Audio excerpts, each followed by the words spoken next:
नमस्कार। कहानी अनमोल जिंदगी के इस नए एपिसोड में आपका स्वागत है।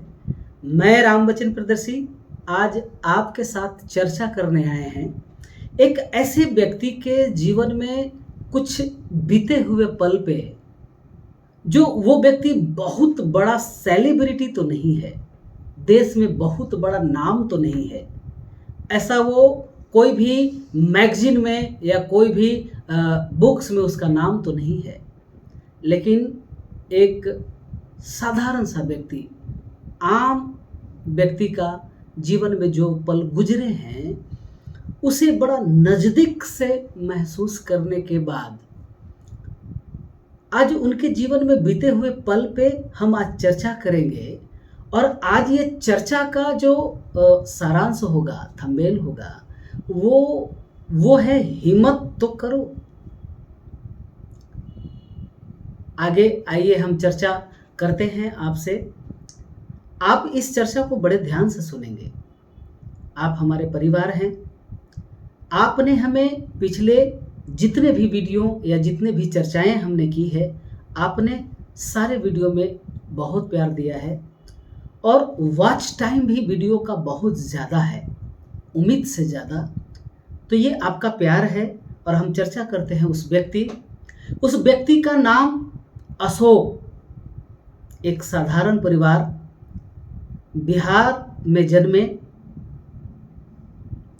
परिवार बहुत बड़ा, 3 भाई 3 बहन, माता और पिता एक साधारण सा गांव का मजदूर, साथ ही साथ राजमिस्त्री का काम करने वाले। वो जो अशोक है, अशोक की शादी 1998 में हो जाती है। शादी के ठीक 6-7 महीने बाद वो मुंबई की तरफ रुख करता है। और वो भी मुंबई आने की बात ऐसे हो गई है कि भाई साधारण सा परिवार है, बड़ा परिवार है, कामकाज करना होगा और शादी भी हो गई है। तो जल्दी 16 साल के उम्र में शादी होने के बाद, चूँकि आप सब जानते हैं कि बिहार में 98 का दौरान जो था, उस समय करीब 95, 97, 98 के दौरान बहुत जल्दी शादियाँ हो जाती थी। 16 साल का उम्र में शादी, इसके बाद 16 साल के उम्र में शादीशुदा जिंदगी को चलाने का भार उस अशोक पे आता है। गांव का ही एक लड़का जो मुंबई में आकर काम कर रहा था और काफ़ी 4 या 5 सालों से वो आता था और काम करता था, गांव आना और जाना लगा हुआ रहता था। बातों की भी जो स्टाइल मुंबईया स्टाइल हो गया था। रिश्ते में भतीजा लगता था अशोक का। एक दिन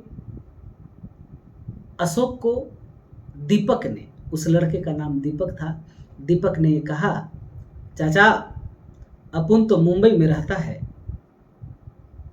चाचा अशोक ने कहा, अच्छा ठीक बात है भाई, आप मुंबई में रहते हो तो मुझे भी मुंबई लेकर चलो।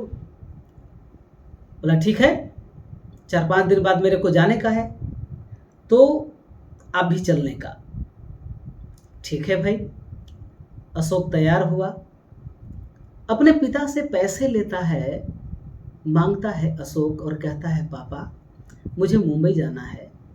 और पापा इतने सरल, इतने सादे, इतने सीधे, हजारों करोड़ों में एक व्यक्ति, अशोक ने उन्हें कभी गुस्सा करते हुए नहीं देखा।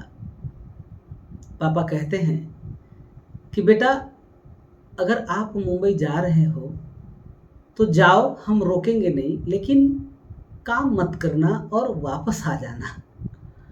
पैसे तो ज़्यादा घर में नहीं है, 750 रुपये हैं, 750 ओनली। और जाइए और आप आ जाइए। तैयारी हो जाती है।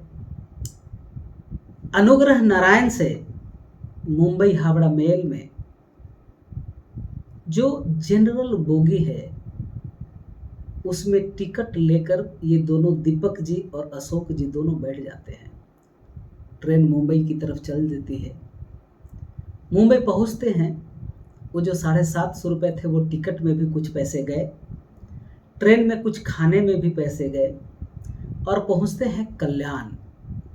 कल्याण में उतरते हैं और कल्याण से करीब करीब 10 या 12 किलोमीटर की दूरी पे, 15 किलोमीटर की दूरी पे डोंबिवली एक जगह है जहाँ पे दीपक एक विजय लक्ष्मी कंपनी में काम करते थे। जो टेक्सटाइल कंपनी है वो आज भी स्थित है और वहाँ पे कपड़े का काम होता है, कपड़े प्रोडक्शन का काम होता है, धुलाई का काम होता है। तो मानपड़ा एक जगह है डोंबिवली में, वो आज भी मानपड़ा स्थित है, वो कंपनी भी स्थित है। वहाँ पे जाते हैं जहाँ पे इनका छोटा सा खोली बोलते हैं, डेरा को खोली बोलते हैं। तो जिस खोली के भरोसे दीपक लेकर आया, तो दीपक का पहले से वहाँ मामा रहते थे और मामा श्री क्या किए कि वो खोली बेच कर वो चले गए गांव। अब मानपाड़ा में रहने के लिए जगह नहीं। दीपक इतना हैरान कि अब भाई चाचा अशोक को लेकर आया है गांव से, अब कैसे किया जाए। बड़ा परेशान, बड़ा हैरान। अब इसको जवाब देते बन नहीं रहा है।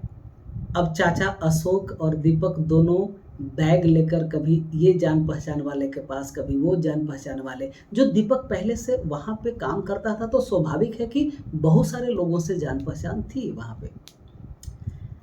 चूँकि इतने छोटे छोटे खोली हैं, डेरा हैं, जिसमें और कोई एक्स्ट्रा व्यक्ति रह नहीं सकता। बड़ा कठिन मामला और ये अशोक से आंख मिला नहीं रहा है।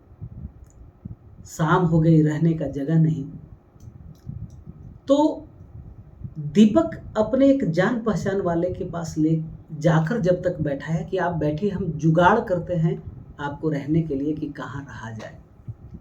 इसी बीच में अशोक जिसके यहाँ थे बैठे हुए, उस व्यक्ति से जान पहचान हो जाती है, बातचीत होता है।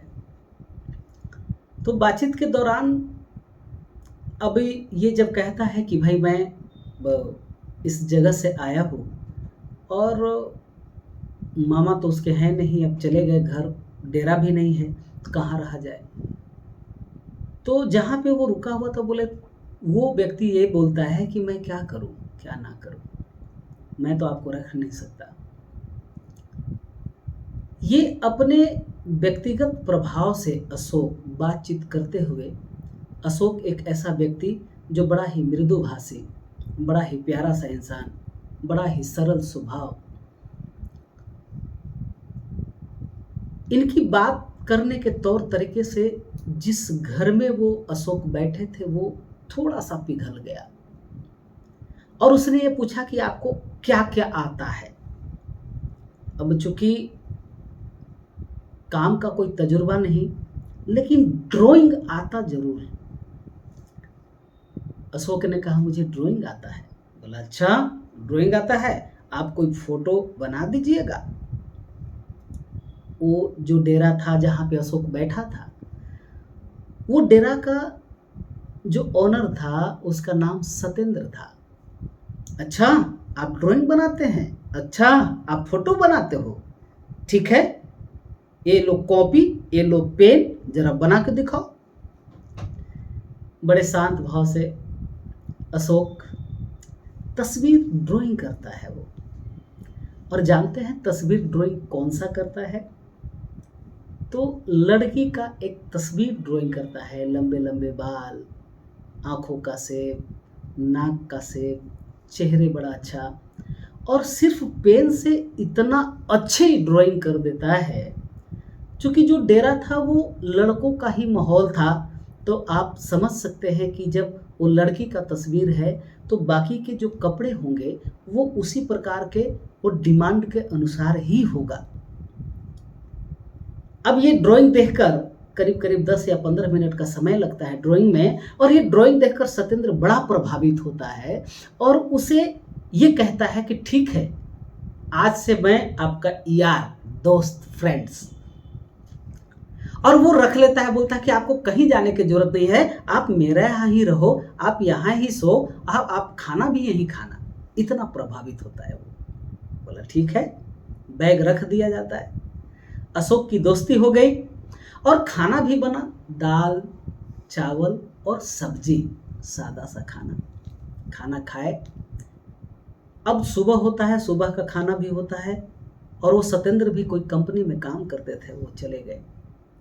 अशोक पूरा दिन भर इधर उधर टाइम पास करता है। अभी दीपक, चूंकि दीपक को रहने की जगह नहीं, तो दीपक जिस कंपनी में काम करता था उस दिन नाइट ड्यूटी करने डायरेक्ट जा चुका था। चूंकि वो 4 या 5 सालों से काम करता था तो कंपनी में उसकी जान पहचान थी, वो कभी भी ड्यूटी ज्वाइन या तो दिन में या तो रात में कर सकता है। वो चला गया। अब पूरा दिन गुजरता है, दूसरा दिन भी गुजरता है। दीपक तीसरे दिन कंपनी से आता है और काम लेकर आता है। विजय लक्ष्मी बोला चाचा चलिए आपके लिए काम है। तो काम क्या है?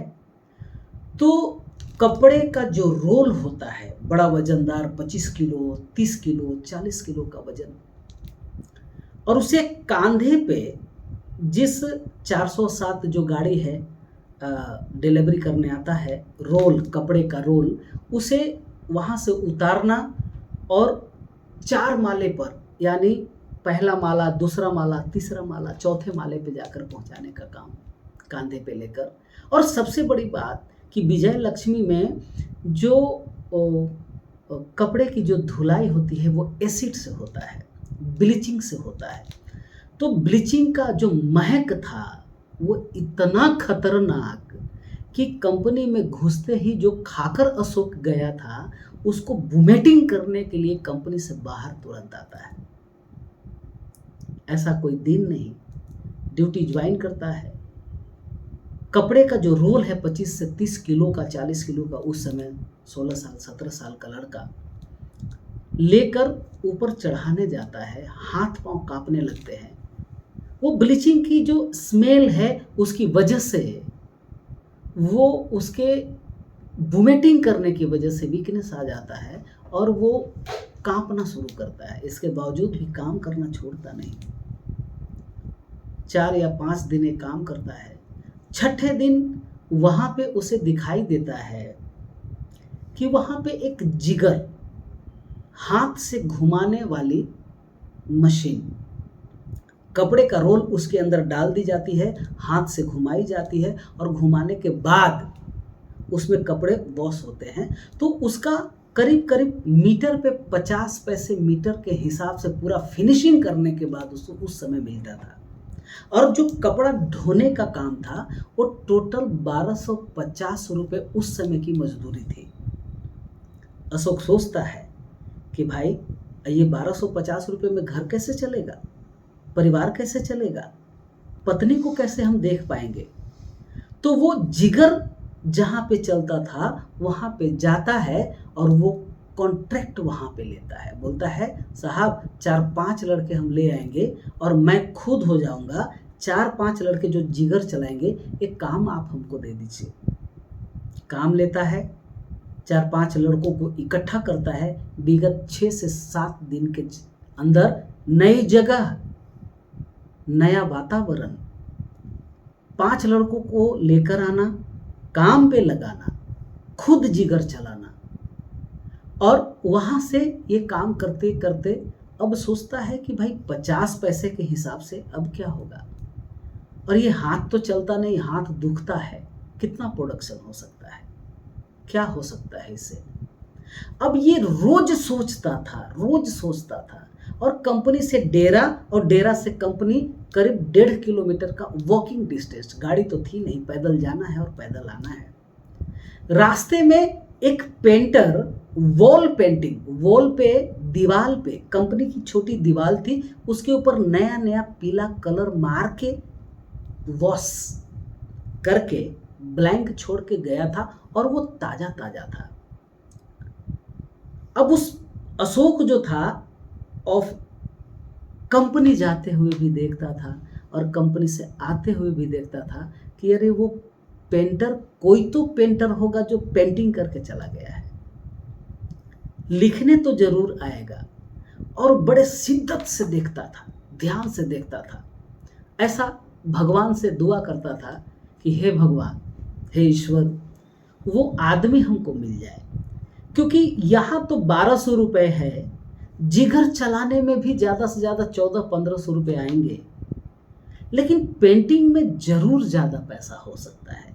उस समय डिजिटल पेंटिंग का ज़माना नहीं था, कंप्यूटर्स डेवलप ही हो रहा था, फ्लैक्स विनाइल उस समय नहीं थे, तो पेंटिंग का ज़माना था, तो पेंटिंग में ज़्यादा पैसा हो सकता है, ऐसा अशोक ने सोचा। ठीक है, शुक्रवार का दिन मान पड़ा कि कंपनियों में, ज़्यादातर कंपनियों में छुट्टियां होती है। वो जो तब तक ये 10 या 12 दिन का समय गुजरता है, सत्येंद्र से दोस्ती गहरी हो जाती है। पहली बार सत्येंद्र बोलते हैं कि अशोक, आज हम आपको फिल्म दिखाने लेकर चलेंगे। अच्छा जी, अब फिल्म देखना, नया उम्र, और वो भी मुंबई जैसे जगह, बहुत बड़ी शहर डोंबिवली उस अशोक के लिए, मुंबई के बारे में सोचना तो दूर। बड़ा एक्साइटमेंट में, बड़ी खुशियां, सारे के सारे दांत बाहर, बड़ा खुश। बोला चलिए यार।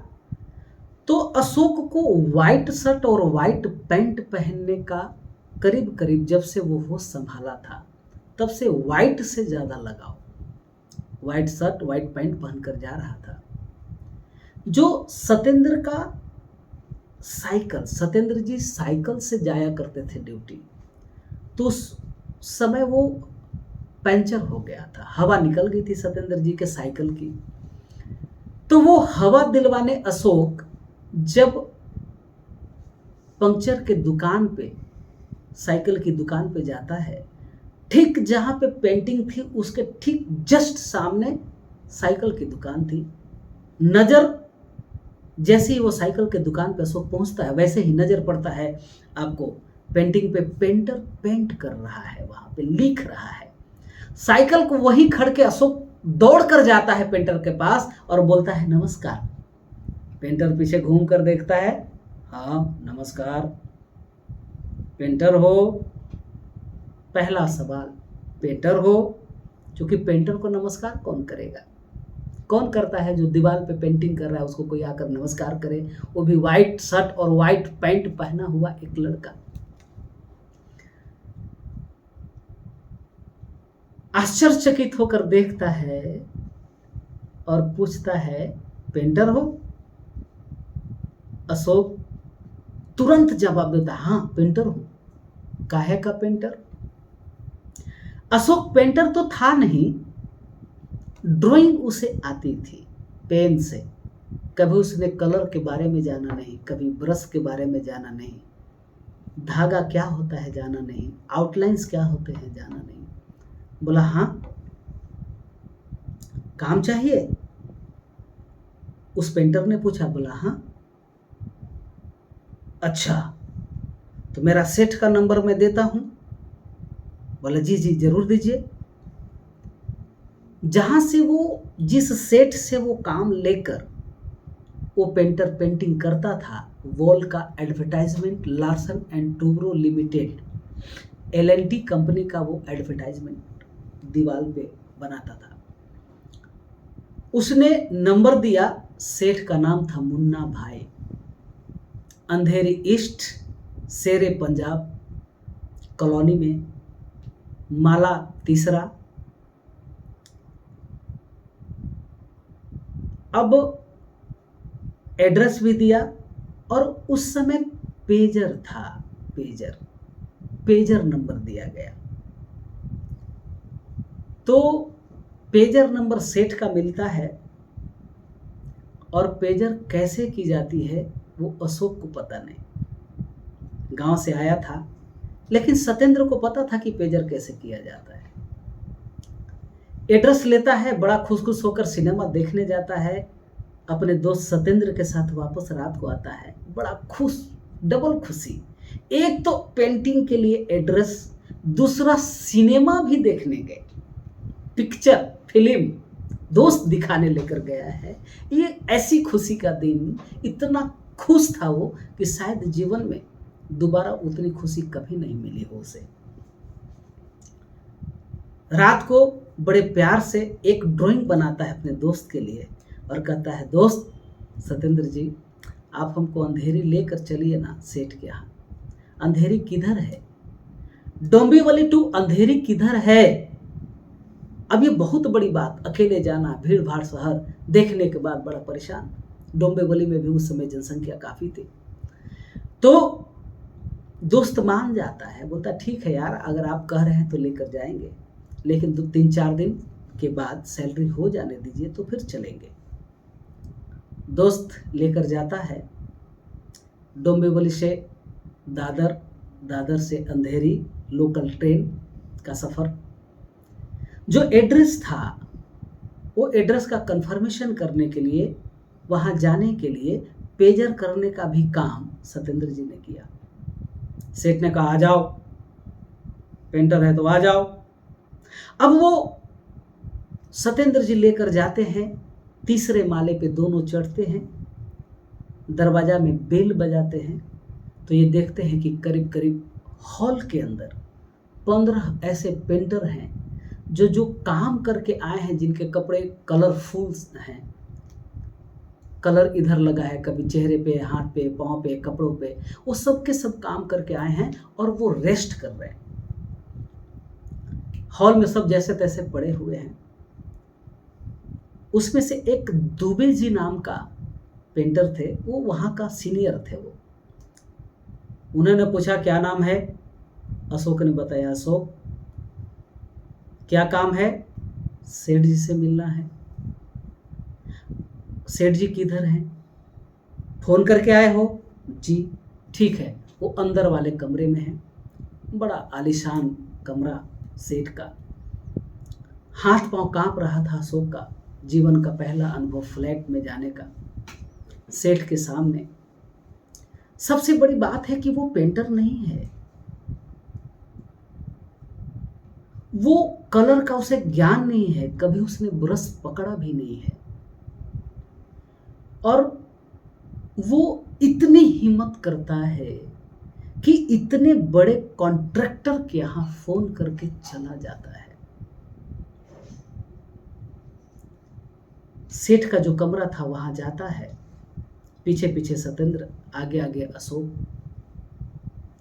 सेठ लखनवी, तोंद निकला हुआ, प्यारा सा चेहरा, बड़ी बड़ी आंखें, मध्यम कद का वो लखनवी नवाब, मुंह में पान चबा रहे। मुन्ना भाई का दर्शन, दोनों हाथ जोड़कर प्रणाम करता है। प्रणाम। मुन्ना सेठ पूछते हैं और क्या नाम है जी? अशोक बोलता है अशोक। कहाँ से हैं? बिहार से। पेंटर हो? जी। वो डब्बा खोलो। सेठ बोलते वो डब्बा खोलो। अब डिस्टेम्पर की डब्बा, ये तो मैं आपको बता रहा हूं डिस्टेम्पर। उस समय अशोक को ये पता नहीं था कि वो डब्बा डिस्टेम्पर का है। डिस्टेम्पर क्या होता है ये भी उसे पता नहीं। वो जो भी डब्बा था, व्हाइट कलर का डब्बा, 20 लीटर का डब्बा, और उस डब्बे पे एक पेचकस, स्क्रू ड्राइवर वहां पे रखा हुआ था। मुन्ना भाई का आदेश, पेंटर हो? खोलो। अब जो अशोक था वहां पे, वो खड़ा होकर ये सोचता है कैसे खोले। लेकिन वो अपना जो शर्ट पहनता है उसे यहां से मोड़ना शुरू करता है और डब्बा के पास जाता है, स्क्रू ड्राइवर उठाता है और डायरेक्ट खोलने का प्रयास करता है। सेठ है, अनुभवी व्यक्ति, बोलता है इधर आओ, तुम पेंटर हो? अशोक वहां पे थोड़े देर के लिए शक पकाता है, लेकिन हिम्मत से कहता है कि पेंटर तो हूं साहब। काम किए हो कभी? बोला जी हाँ, गांव में काम किया था। अच्छा, गांव में काम किया था? क्या काम किया था? बोला वहाँ पे दीवार पे पेंटिंग करने का काम किया था। हालांकि मुन्ना सेठ समझ जाता है कि ये नौसिखिया है ही नहीं, जानकारी ही नहीं है, क्योंकि डिस्टेम्पर के डब्बे में सील पैक आती है, उसे ओपन करना होता है, इसके बाद वो डिस्टेम्पर का डब्बा खुलता है। परीक्षा में फेल होता है, लेकिन हिम्मत तो थी। मुन्ना सेठ का जो तेवर था चेहरे का वो बदल जाता है। बड़ा ही पारखी सेठ था वो। 50 लड़के काम करते थे उसके यहाँ, अनुभव तो था ही। बोलता है ठीक है, ओके, बैठो, पानी पियो। कहाँ रहते हो, कहाँ से आए हो? बोला डोंबिवली से। ठीक है, डोंबिवली से आए हो, चलो वहीं का काम देते हैं।